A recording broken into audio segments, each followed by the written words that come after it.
let's move on to the next speech, and we'll be talking about reality capture and geographic information system. So having said that, ladies and gentlemen, let me welcome on stage International Sales Manager at ESRI, Arkadiusz Szadkowski. Let's give it up for him. Welcome. Thank you. Can we start video, please? Okay.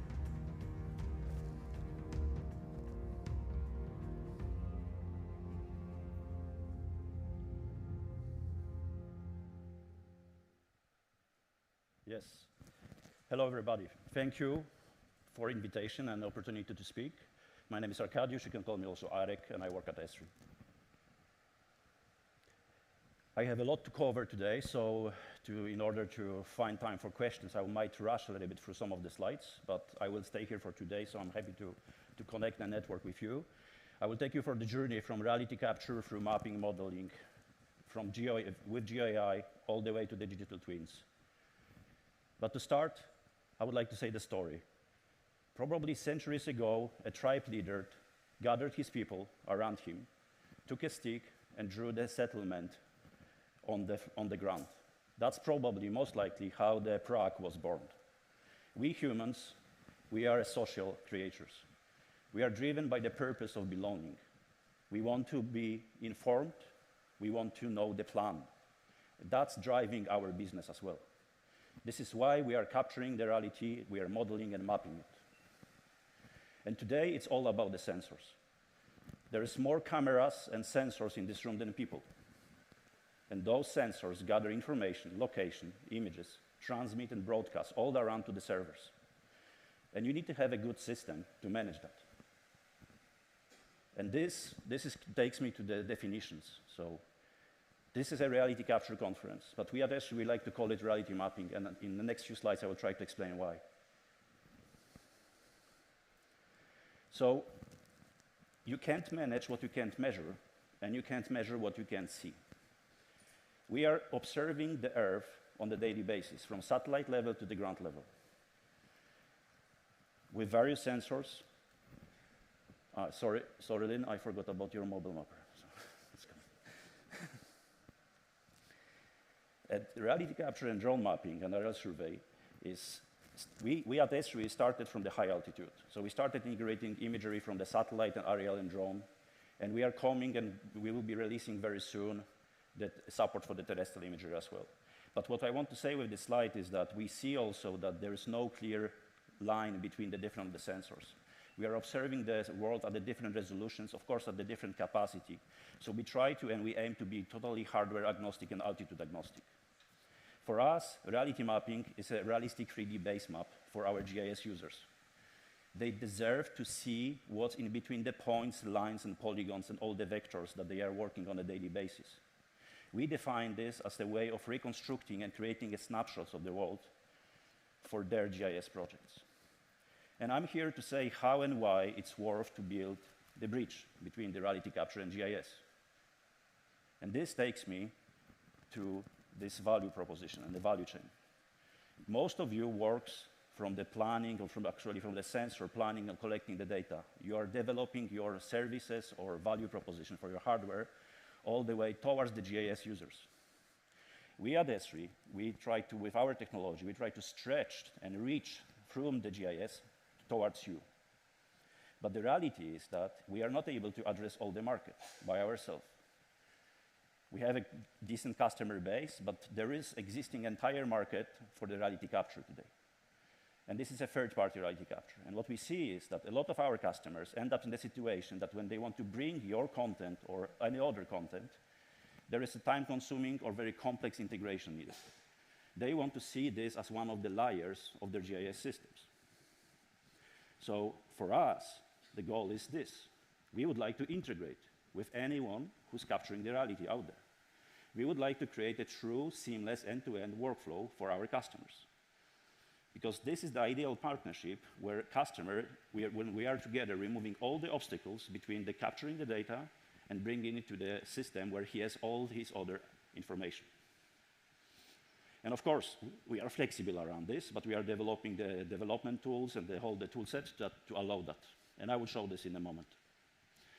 So I mentioned that we are altitude agnostic. We are today supporting the satellite imagery, aerial imagery, and drone imagery, any sensor, any hardware. We are releasing in mid-May support for laser scanning as well. And as I mentioned, we are going towards the terrestrial and indoor. I will show a little bit of the indoor capability today, but we are aiming to develop more. And to prove that we are really operating at any scale, this is the smallest drone ever created. It's a Black Hornet nano drone. It's actually built 2 kilometers from the place where I live in Norway. It's a 1K sensor. There's 10,000 of them right now in Ukraine. And the model and the products that you see has been generated in minutes after the data captured by the soldier in the field. We can go up. Of course, there are fixed-wing and sub-centimeter drone. We've seen beautiful examples from that today. If we go into the aerial resolutions, things start to be blurry and fuzzy, of course. That's the price of the altitude and the loss on the fidelity and the resolution. So this brings me to the next chapter. Many of you might have been faced with these questions from your customers. It looks pretty, but what I can do with it? And this is actually a very good question. This is where we can bring value, how to transform this realistic content into the information, features, or something that answers the questions to the GIS user. And for that, we need to start working backwards. We need to first accept and acknowledge that the GIS user thinks different. There is probably the most talented crowd of the reality capture experts here today, knowing everything about the photogrammetry, laser scanning, Gaussian splats. I myself am a photogrammetrist. But I know that a lot of GIS users, they don't really understand sometimes the difference between active and the passive sensors. They want to have a streamed model in the correct location so they can see a content in the proper contexts. That's very important to understand this persona. So reality capture is all about collecting the data, as I mentioned before.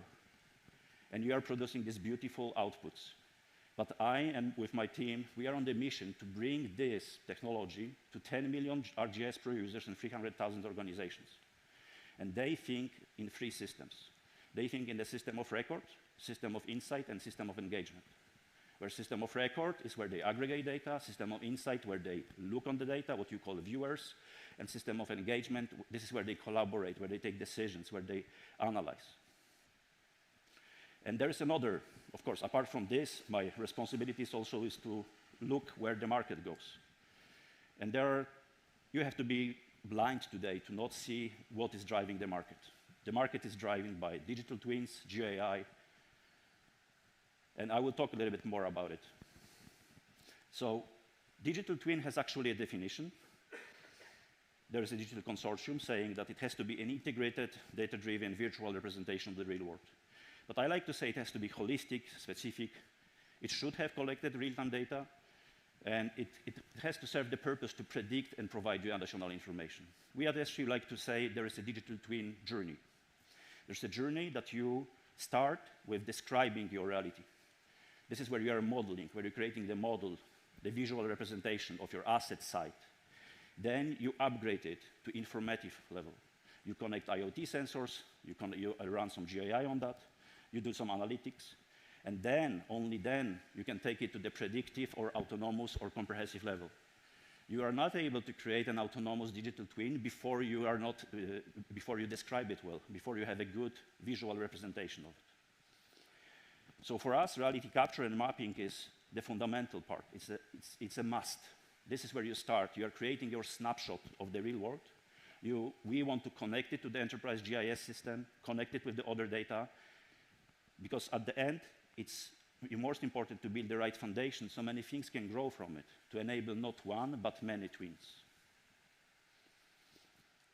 So I will quickly jump for it. This is the way we are thinking. And of course, we have a different model. So for us, reality mapping, it's all the way you are describing the reality today. So point clouds, 3D meshes, DSM and ultra-raw photos, Gaussian splats will come as well. And then we have all the models of the enterprise GIS. So it's an individual tailored journey that every user has to go through. You start with your margarita, with your base model. You add your topping, what you like, what is needed for your tour, and then you create your personalized digital twin journey. And of course, you can deploy in the way that you need to create an interface that is tailored for this persona GIS user. This takes me to the GAI.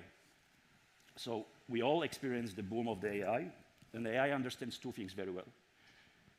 Language, all the chats, and image. Image can be segmented and, of course, detected. So we applied that and created a lot of pre-trained deep learning models. So today, when you work with us, you have two choices. You can use the pre-trained GAI model. There's 92 of them available for you. And those I like to compare to the white car when you design the car if you choose to buy the new car. So it's 80% done. The last 20% you have to tailor yourself. And then there is a deep learning studio where you can bring your existing mapping data, you can retrain our model or create your own model. It's a very powerful tool because if you have done a lot of manual work yesterday, you can use it to train your model for tomorrow. And these models are trained to detect from images, from orthophoto, and also we integrated, of course, all the text sum, OpenAI Vision, all the other open source models in this library. So, because we really believe that the mapping will change, the time from the data to product will accelerate. This works in 3D as well, on point cloud or meshes. So detecting the cars, for example, with simple text prompt, show me cars, can be done in ArcGIS. It can work also on the 3D mesh and put into the context, not only detect, but also query what is the visibility or what is the exposure of each of the window in the context of different GIS data. Yes, I should have shown this. So it's a simple deep learning geoprocessing tool where you can create different, with the text prompt, choose the model, and segment any objects. So mapping becomes more autonomous. Reality mapping outputs are the best input for your GIS projects. The true orthophoto, DSM, 3D point clouds. Because the power of location this way is amplified by the power of automation. What you see here is an experience builder app with some of the reality mapping outputs for the city of Munich, where we run the different algorithms for the municipality.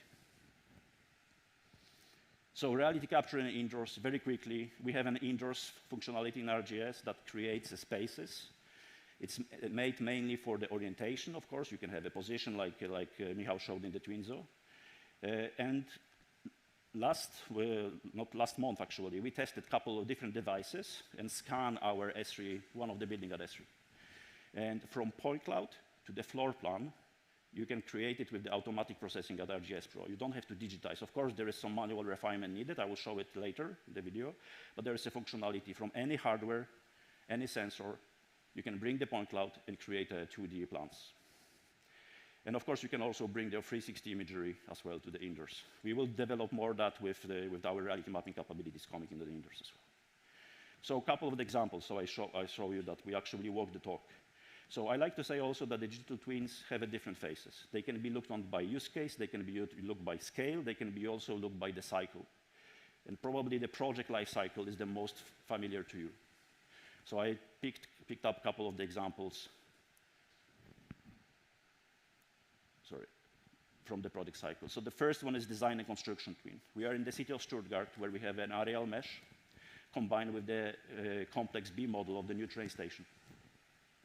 So the city and the architect has combined the existing as-is situation awareness together with the as-plan new station and published this. And multiple organizations are working towards the same digital twin and are being informed on the daily basis what's the progress of the construction and how far we are from the plant.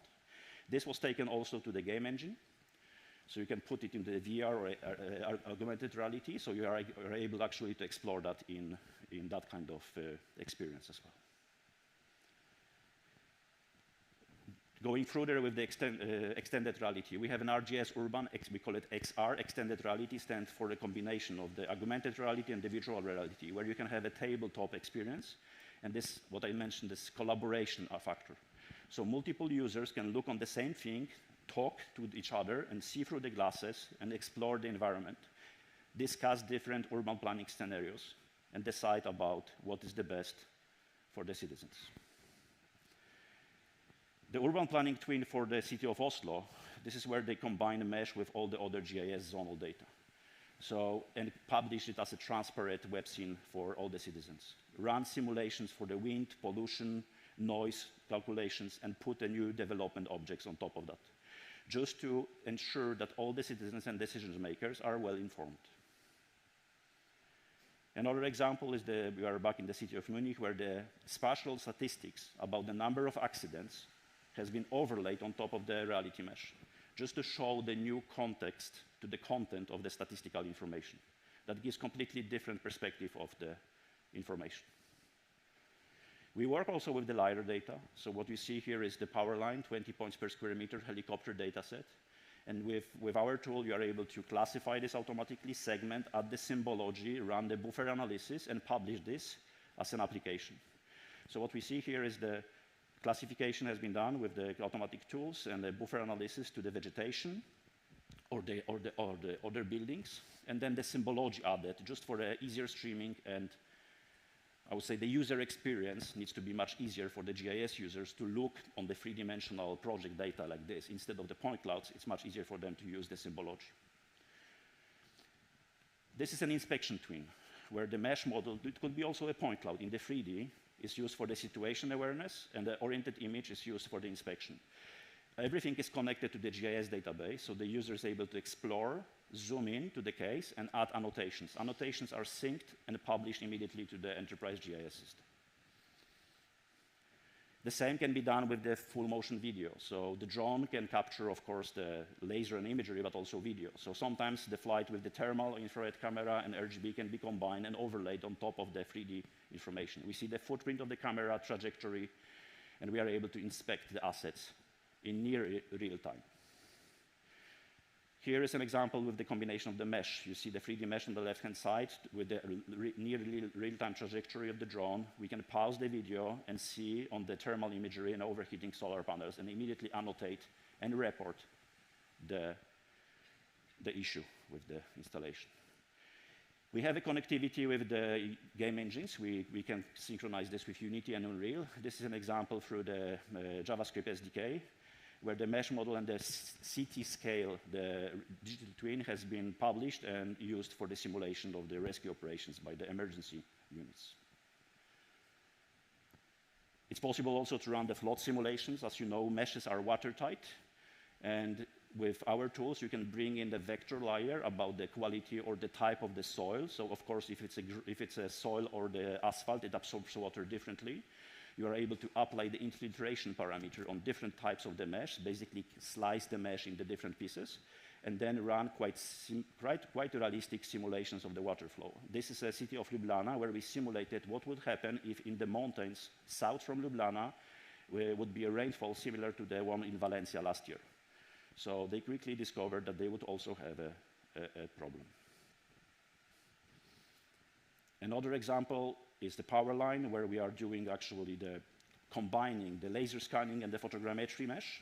Photogrammetry mesh, again, is used as the base map. Laser scanning point cloud classified automatically for power lines, mast buffered on the zone based on the distance from the power line, all in order to provide the situation awareness where the vegetation and core mesh has to be managed. This is a public scene I'm able to share with anyone who's interested. It has all the reality mapping products online. You all seen earlier this year about the fires in Los Angeles. So reality capture and mapping has been a stakeholder. Apart from all the helicopters and airplanes fighting with the fire, there has been also multiple flights made to capture the imagery. The green trajectory you will see in a moment will be an airplane that is collecting the imagery. This imagery was quickly processed with the reality products and provided to the emergency response at ESRI. And we created a digital twin for the firefighters and all the other emergency response units. We integrated live information about the wind direction, that is the most important in that kind of situations, and provided this also to the citizens. Our twins are able to also synchronize in the near real time between the applications like ServiceNow. So if you have a digital twin in the 3D and you have a metadata information connected to it about the maintenance, costs, or deadline, you are able to update it in your external database, and it's synchronized automatically with your 3D model.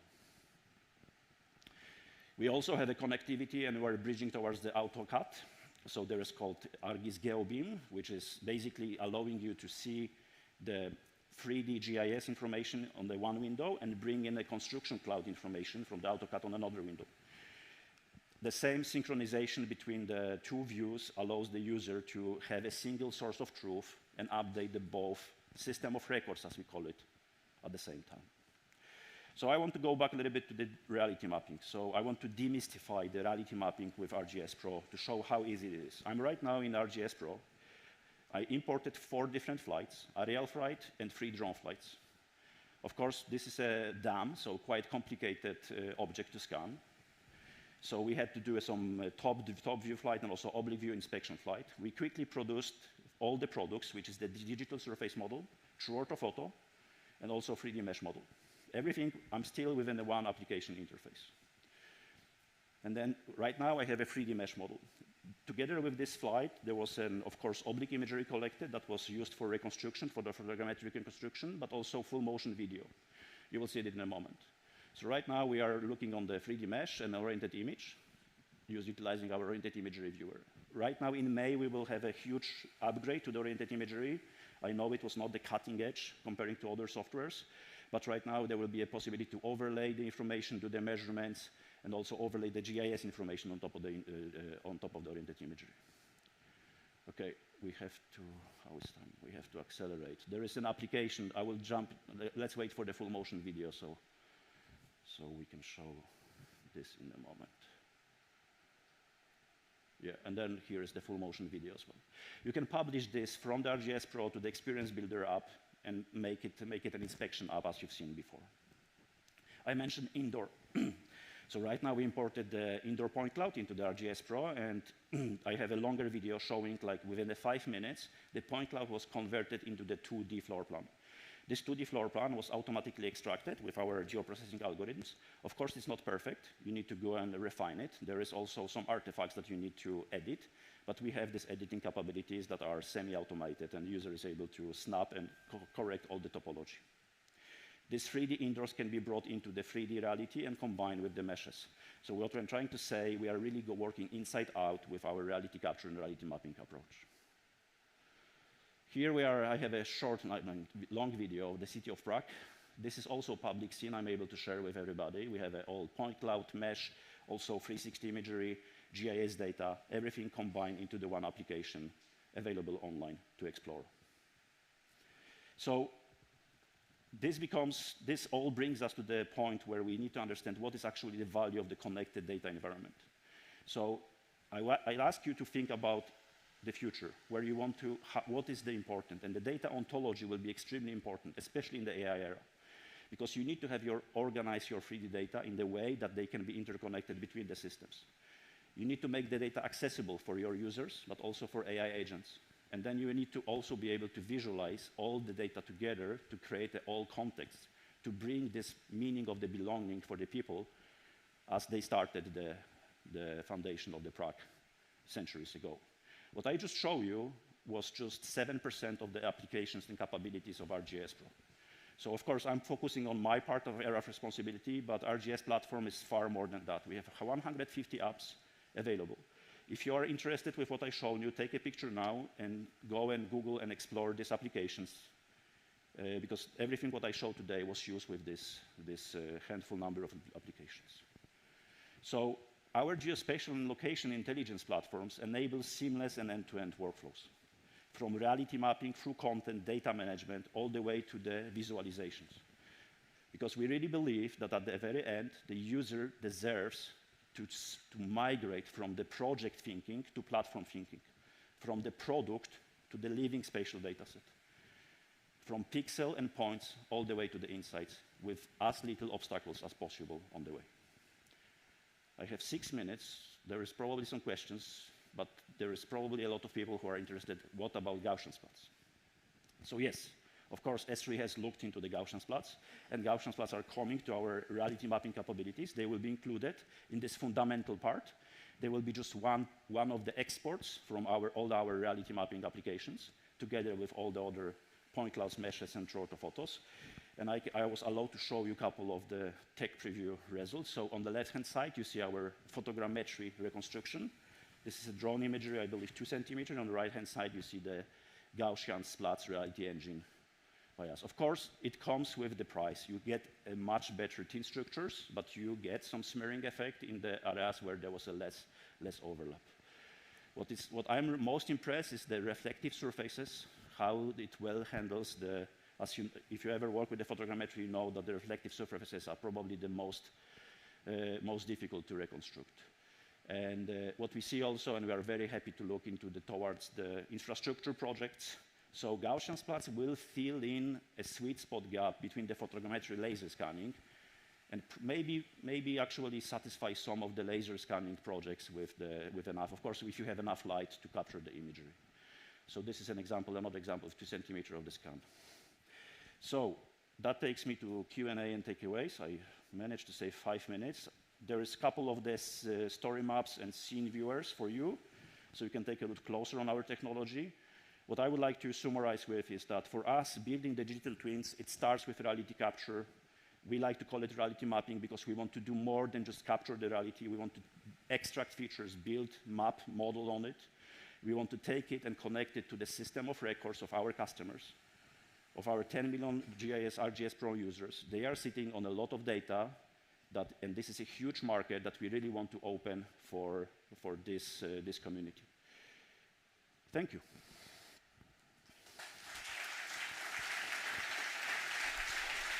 Give it up for Arkadiusz.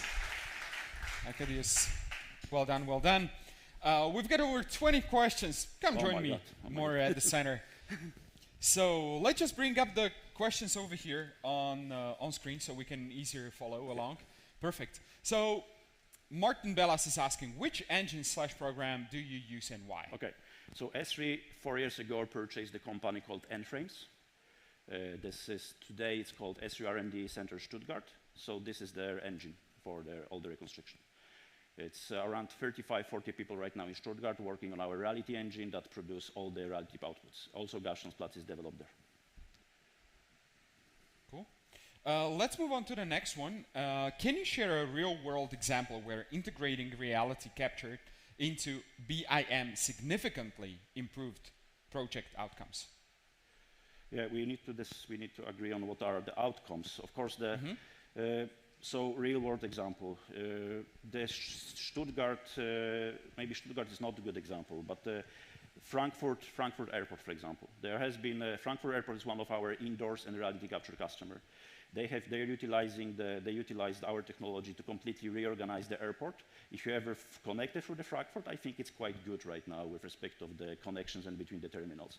So there is actually a story and blog post. So if you Google out Frankfurt Airport ESRI, there's an entire article about it.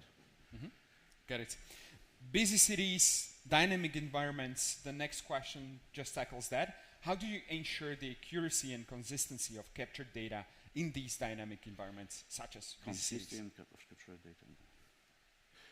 data? Okay, so of course, what I understand this question is removing noise, like moving objects and so on. So in our engine technology, we've put a lot of focus on pixel redundancy, it's called. It means that we really utilize and revisit every pixel from multiple captures.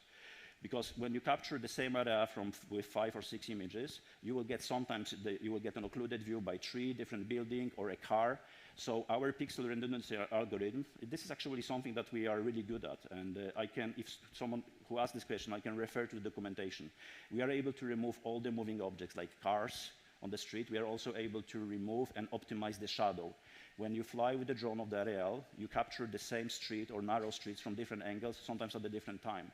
So our software is looking into the minimal shadow occluded areas and taking always the image that is the best exposed from the lighting. Mm-hmm. Yeah. Thank you so much. Renata Simonian, can you please raise your hand? Who's that? Perfect. Thank you so much for all the questions. Give her a round of applause. Look at that. The third question in a row, and you're asking really good questions because they are really upvoted. So thanks so much, Renata. Let's take another one. We have 1.5 minutes, so 1 or 2 more questions. So what are the biggest technical or logistical hurdles in large-scale reality capture projects, and how can they be overcome? So I think the people who start doing the projects, they very often underestimate the scale and the importance of the computing. So there is still a thinking that with one license I can do a city, digital twin, or with one computer. So there is still, I would say, the huge undervaluing the IT perspective of it. We are talking here about the terabytes or petabytes of data, huge computing power. This has to be really scaled. You need to have an infrastructure to that. A lot of organizations want to adopt that, and then suddenly they realize that they need not only software, but they need to upgrade their hardware. Or go to cloud, but going to cloud also meets, there's all the challenges with going to cloud as well. Yeah. Let's take the last one. We've got 30 seconds. We're going to take one from Nina. Can your technology also be used to detect damage after natural disasters? Yes, I actually removed the slide. We have a pre-trained AI model for detection of the destroyed buildings or any other objects. If you go to ArcGIS Living Atlas and select by deep learning packages, you will definitely see it. So just visit ArcGIS Living Atlas. Yeah. Perfect. Thank you. Arkadiusz, thank you so much. Thank Give you. it up for him one more time.